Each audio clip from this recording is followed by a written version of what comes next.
not the amount. God is concerned with your attitude. So if the offering plate comes by, and you say, "Oh, I want my money again." Well, all right. Here's $100. I hope they're happy. How much did you truly give to God? 0. You gave reluctantly, under compulsion, with no cheerfulness. It did not come from a heart of love for God. Right? God first wants your heart. And He wants offerings that reflect a heart of love for Him, not grudgingly or under compulsion. Some other guidelines. 1 Corinthians 16 verse 2 contains a number of guidelines for us. Let's read that. On the first day of every week, each one of you should set aside a sum of money in keeping with his income, saving it up so that when I come, no collections will have to be made. Let's fill in a few blanks. First of all, God wants us to give in keeping with your income. Proportionate giving. God doesn't ask you to give $5, $50, $500, $5,000. God asks you to give in proportion to the income that He gave you. God wants proportionate, or sometimes we call it percentage giving, with a heart that reflects your love for your Lord. So what's the right percentage to give?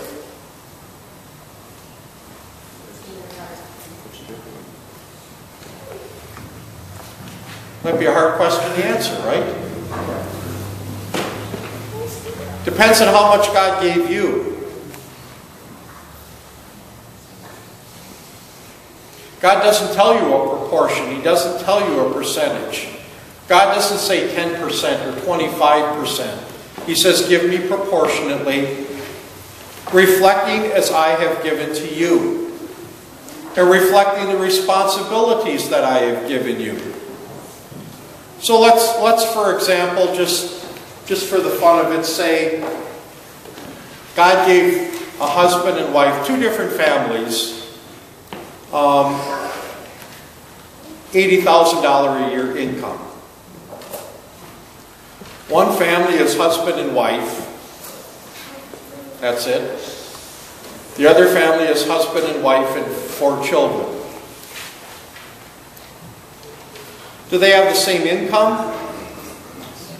Yeah. Might they give a different proportion of their income to the Lord? Yeah. Why? Because God's given them different responsibilities. Right? But again, it reflects our love for the Lord. It reflects our love for the Lord in our devotion for Him. Secondly,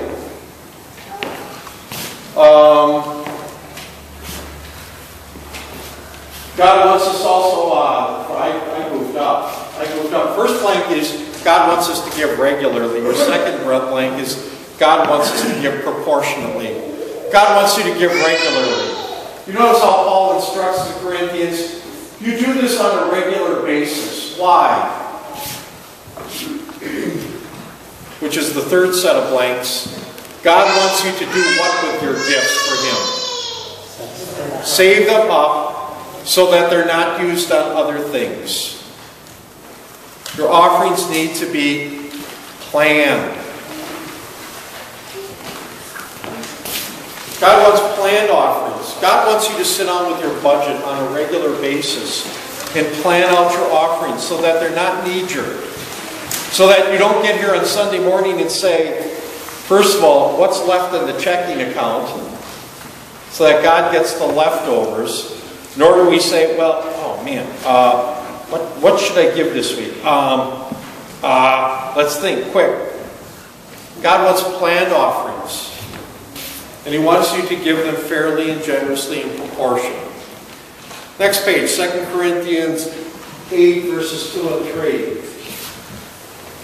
Again, talking about the people to whom Paul was taking an offering.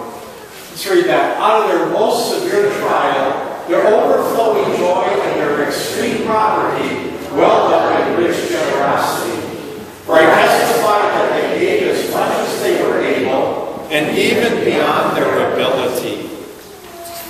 blank to fill in. God wants you to give generously.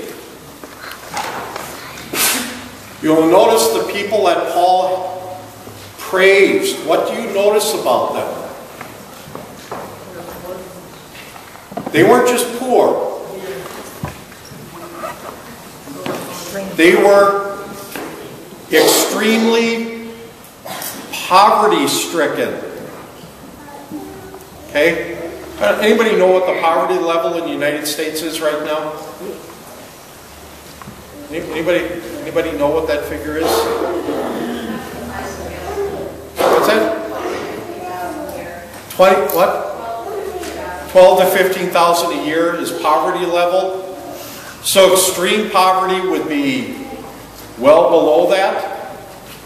You've got a group of people who are extremely below the poverty level, and yet they gave generously and joyfully and even beyond their ability. So what about the person who says, I have a limited or fixed income, I can't afford to give anything to God through His church? What would God say to that? No, not give in other ways. You can give because, number one, even though you may have a limited or fixed income, I did give you income. In fact, you can give generously beyond what you think you are able to give. Limited or fixed income is not an excuse, God would say. Malachi, let's read on. So often we keep a stranglehold grip on our money and our possessions claiming it's mine. We want to hold on to what we have. We get protective and defensive about the way we use. How many of you have ever gotten defensive about the way you've used your money? How many of you feel a little defensive as we talk about this in church this morning? Yeah, nobody wants to raise their hand. I'll tell you what, your sinful nature wants to raise its hand. We forget that God is the true owner and we are only the managers. Malachi 3 talks about how serious God is about our offerings. Let's read this. Will a man rob God? Did you rob me? But you ask, how do we rob you? In tithes and offerings. You are under a curse, the whole nation of you, because you are